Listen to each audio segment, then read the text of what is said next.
عليك يا رسول الله الصلاة والسلام عليك يا حبيب الله الصلاة والسلام عليك يا نبي الله على آلك وأصحابك يا نور الله الصلاة والسلام عليك يا محبوب رب العالمين وعلى آلك وأصحابك يا رحمة للعالمين سبحان ربك رب العزة عما يصفون وسلام على المرسلين والحمد لله رب العالمين. حمد و صلوات کے بعد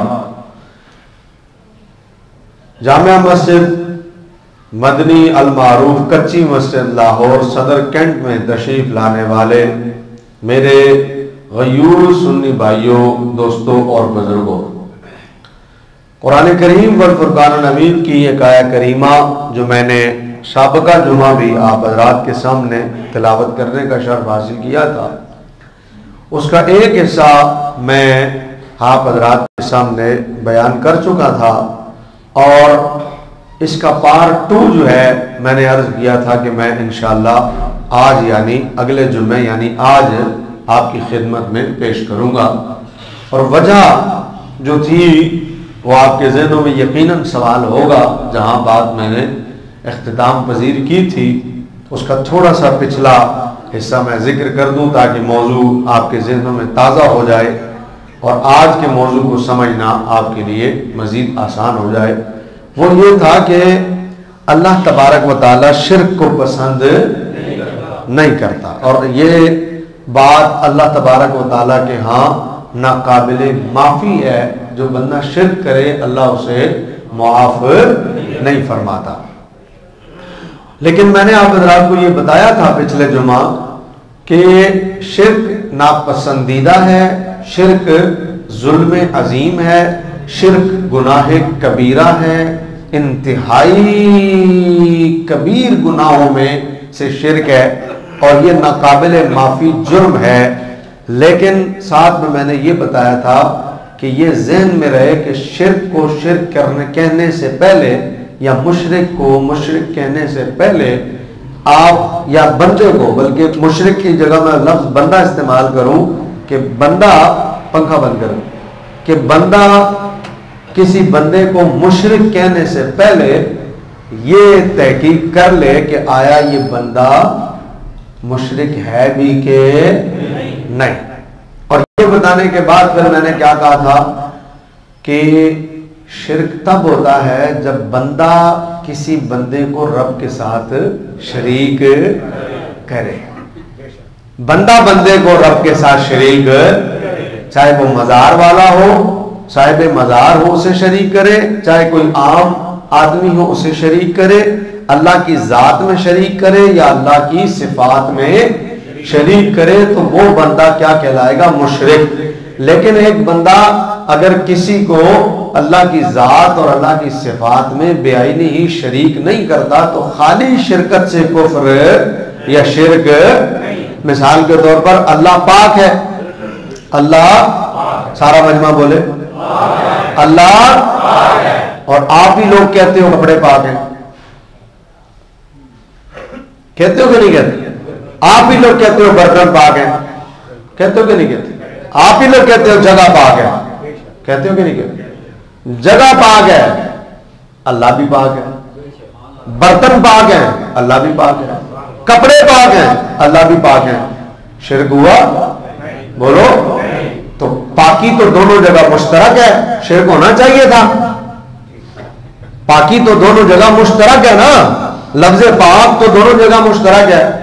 تو مزار پر جا کر خالی دعا مانگنے سے، آپ ہاتھ اٹھانے سے جب بندے کو مشرک کہہ دیتے ہو تو پھر یہاں بھی کہو نا کہ کپڑے کو پاک کہنے والا مشرک ہو گیا. نہیں کہہ رہے. کیوں نہیں کہہ رہے؟ اس لیے کہ یہ والی پاکی اور رب کی ذات کی پاکی میں زمین و آسمان سے زیادہ فرق ہے. یہ ہمارے پاک کرنے سے پاک ہے اور اللہ خود سے پاک ہے. اللہ یہ ناپاکی سے پاک ہے اور اللہ ہر عیب سے پاک ہے.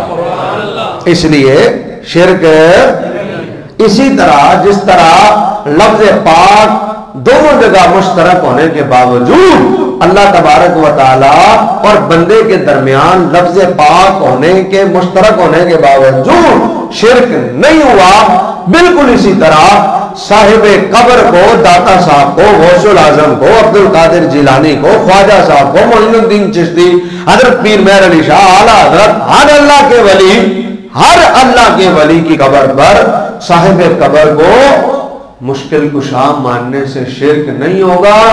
جس طرح کپڑا اپنی حیثیت میں پاک ہے، رب اپنی شان میں پاک ہے، شرک نہیں ہوا. بالکل اسی طرح قبر والا اپنی حیثیت کے مطابق مدد کر رہا ہے اور رب تعالیٰ اپنی شان کے مطابق مدد کر رہا ہے. قبر والا اللہ کے دینے سے مدد کر رہا ہے، اللہ بغیر کسی کے دیے مدد کر رہا ہے. جس طرح یہاں فرق کرتے ہو اس طرح وہاں بھی فرق کرنا ضروری ہے. بولو وہاں بھی فرق کرنا ضروری ہے. اگر ایسا نہیں ہے تو پھر ہر بندہ ہی بچ نہیں سکتا، ہر بندہ ہی پھر مشرک ہو گیا، پھر سب پر شرک کا فتویٰ لگے گا، پھر ایمان والا کوئی بھی نہیں بچا. پھر ایمان والا. اس لیے یہ انہوں مولویوں نے نا دین کو مشکل بنایا. مولوی سمجھتے ہو میں کس کو کہتا ہوں؟ تجھے نہیں سمجھ رہے، تجھے سمجھ نہیں رہے. ہاں انہوں نے نا دین کو کیا بنایا ہوا ہے؟ بولو مشکل. لفظ بھی آپ مشکل سے بول رہے ہو.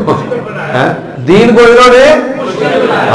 انہوں نے دین کو مشکل بنایا ہوا ہے. جتنے اپنا لفظ ہے اسے سمجھ لینا ٹھیک ہے، اور جتنے نہیں لفظ ہے کہتے ہیں جناب تو یہ طبیعت نہیں ہونی چاہیے. دین وہ بیان کرو جو رسول اللہ نے بیان کیا، دین وہ بیان کرو جو رب نے بیان فرمایا. اپنی مرضی کا دین بیان یہ لوگ اپنی مرضی کا دین بیان کرتے ہیں. کپڑا پاک ہے، اللہ بھی پاک ہے، یہاں شرک نہیں ہوا. لیکن اگر داتا صاحب دے رہے ہیں اور اللہ بھی دے رہا تو کہتے ہیں شرک ہو گیا. خدا دے بندہ، داتا رب کا بندہ ہو کے دے رہا ہے اور رب ہو کے دے رہا، کوئی جوڑ ہے آپس سے؟ کوئی جوڑ نہیں نا. اس میں اور تفصیل میں جاؤں گا تو میرا موضوع یہی ٹکا رہے گا اور میں جو اگلی بات کرنا چاہتا ہوں پھر وہ رہ جائے گی. بس مختصر میں نے آپ حضرات کے ذہنوں میں جو پچھلا موضوع ریوائز کرنا تھا وہ صرف یہ تھا کہ شرک ہو پھر مشرک کو، پھر بندے کو مشرک کہو. لیکن اگر شرک نہ ہو تو پھر کسی کو مشرک کہنے سے اپنا ایمان چلا جاتا ہے. اب یہ آپ کے ذہنوں میں موضوع تازہ کرنے کے بعد اور ریوائز کرنے کے بعد اب آ جائیے اس بات کی طرف کہ میں نے اتنی باتیں کرنے کے بعد کہا تھا کہ شرک تب ہوگا جب ہم کہیں کہ یہ مٹی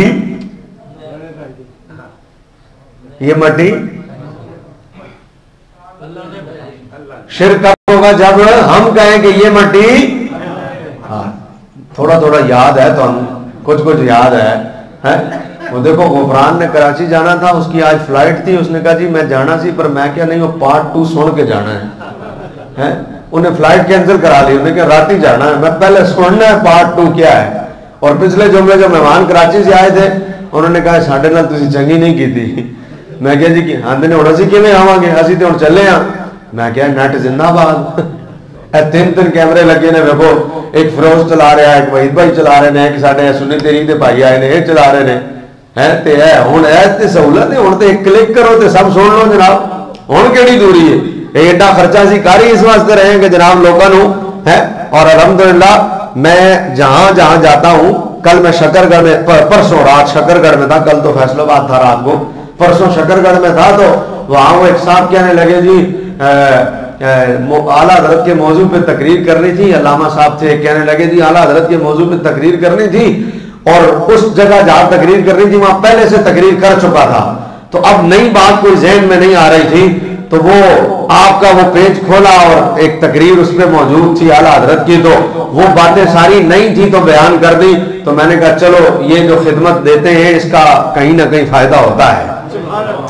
تو یہ اب اس نے دیکھو نا بھائی، اس نے دیکھا اور وہ اس نے بیان کیا اس کو، تو یہ اور اس طرح یہ تو بتایا اس نے، باقی کئی لوگ ہیں جنہوں نے نہیں بھی بتایا، تو اب اس کا فائدہ ہونا بھی چاہیے جب ایک جدید سہولت ہے، جب حرام کاموں میں اگلے اس کے فائدے اٹھا رہے ہیں تو یہ تو باعث ثواب ہے، یہ تو باعث ہے، اس میں تو زیادہ جو ہے اس کا استعمال ہونا چاہیے تاکہ حرام کام کم ہو اور یہ کام جو ہے دین والا کام جو ہے وہ زیادہ ہو۔ ہاں دیکھو نا، یہ تو نامہ اعمال ہے نا جی، نامہ اعمال ہے۔ تسی ایک لطیفہ سن دیتا تے وہ لطیفہ غلط ہے تے بس جدوں تئی رہا فیس بک تے تہاڈا نامہ اعمال کالا کالا، تے تسی ایک حدیث سینڈ کر دیتی، وہ جتنے نے پڑھی نور ہی نور، نور ہی نور۔ تو یہ تو اپنا اپنا نصیب ہے جو اس کو جیسے استعمال کر رہا ہے، لیکن حقیقت میں یہ وہ چیز ہے، اس کی نیکیوں کا بھی لوگوں کو نہیں پتا کہ میں نے نیکی کی ہے، لیکن اس کے گناہ کا بھی نہیں پتا، اس کے گناہ کا لوگوں کو